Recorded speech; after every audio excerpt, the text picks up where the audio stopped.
Show পড়ে আসছি, slip না। আমি বুঝাইতে চাইতেছি অ্যাপয়েন্টমেন্ট স্লিপ। না ওইটা আমার নেই। কেন ওইটা ছাড়া ডাক্তার দেখাতে পারবো না?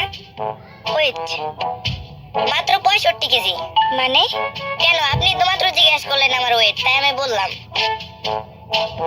শুনুন, আগামীকাল সকালবেলা আপনার প্রস্রাব টেস্ট করব। এই বোতলে আপনার প্রস্রাব নিয়ে আসবেন। তো টেস্ট কি আপনি করবেন না আপনার সহকারী করবে? আরে না, আমি নিজেই টেস্ট করব।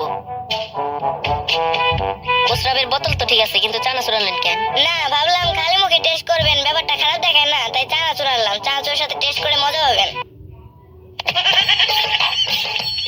ডাক্তার সাহেব, আমাকে তাড়াতাড়ি ওষুধ দেন, দাঁতের ব্যথায় সারা রাত ঘুমাতে পারি না। আপনাকে তো আমি খুঁজছি। কেন?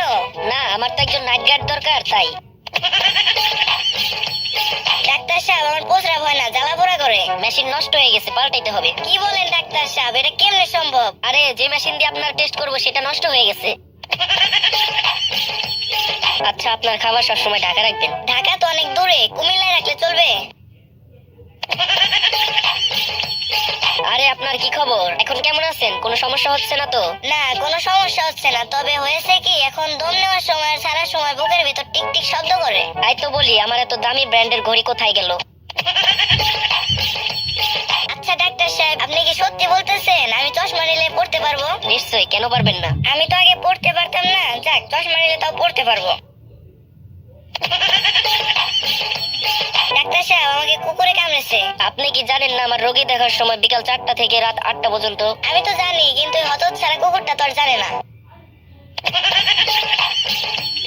ডাক্তার সাহেব, আমার একটা অদ্ভুত রোগ হয়েছে। তার রোগটা কিরকম? আমি অল্পতেই রেগে যাই। ব্যাপারটা একটু খুলে বলুন তো। হারামজাদা, তোর আর কয়বার খুলে কইতে হইব? ডাক্তার সাহেব, আমার পায়ে ব্যথা পাইছি। আচ্ছা, তাহলে এই মলমটা আপনি যেখানে ব্যথা পেয়েছেন সেখানে লাগাবেন। ব্যথা তো যায় নাই। তা মলমটি আপনি কোথায় লাগিয়েছিলেন? হাতের কোনায়। মানে? কেন, আপনি তো বলেছেন যেখানে ব্যথা পেয়েছি সেখানে লাগাতে। মনে হয় ওষুধটাই কাজ করেছে। আজ আপনার কাশির আওয়াজটা বেশ ভালো ঠেকছে। ভালো তো হবে, কাল সারা রাত জেগে কাশির প্র্যাকটিস করেছি না। ডাক্তার সাহেব, আমাকে বাঁচান, আমি মনে হয় 10 মিনিটের মধ্যে মারা যাব। আচ্ছা, আপনি একটু অপেক্ষা করুন, আমি 20 মিনিটের মধ্যে ফিরে আসছি। ডাক্তার সাহেব, আমি আমার ওজন কমাতে চাই। তাহলে আপনি প্রতিদিন 5 কিলোমিটার করে দৌড়াবেন। ডাক্তার সাহেব, আমার ওজন তো অনেক কমছে, কিন্তু আমি বাড়ি যাবো কেমনে? আমি প্রতিদিন 5 কিলোমিটার করে দৌড়াতে দৌড়াতে বাড়ি থেকে 1825 কিলোমিটার দূরে চলে আসছি।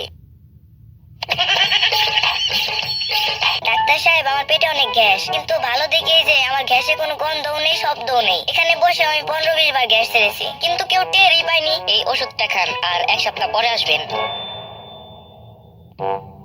ডাক্তার সাহেব, এটা আমাকে কি ওষুধ দিলেন? আমার গ্যাসের শব্দ নেই, কিন্তু জঘন্য গন্ধ। আপনার নাক ঠিক হয়ে গেছে, এবার আপনার কানের চিকিৎসা করতে হবে। আই এম সরি, আপনার ছেলে মারা গেছে। আব্বু, আমি তো বলি নাই। চুপ বিয়াদব, তুই কি ডাক্তারের চেয়ে বেশি বুঝিস নাকি? ডাক্তার সাহেব, আমাকে বাঁচান, যখন আমি জেগে থাকি মনে হয় আমার পাশে জিরাফ বসে আছে। আবার কখনো কখনো শিম্পাঞ্জি খাওয়ার সময় ভাগ বসাতে চায়। তাছাড়া হাতি, গন্ডার, হরিণ তো আছেই। আমি এখন কি করব ডাক্তার সাহেব? আপনি মোটেই চিন্তা করবেন না, বাড়িতে একটা খাঁচা কিনে ঢুকে পড়ুন।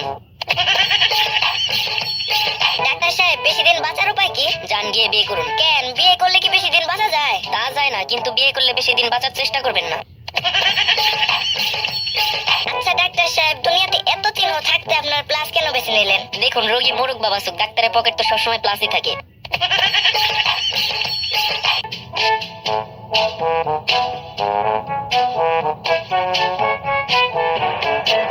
বলুন তো, 3কে 3 দিয়ে গুণ করলে কত হয়? 398। মঙ্গলবার নয়, এটা আপনি কিভাবে বের করলেন? এটা তো খুবই সহজ, 398 থেকে মঙ্গলবার বিয়োগ করেছি। এখানে বসেন, আমি আপনার পরীক্ষা করব। আমার প্রস্তুতি নাই, আমি পরীক্ষা দিতে পারবো না। আরে এটা ওই পরীক্ষা না তো, আমি আপনার রক্ত পরীক্ষা করব।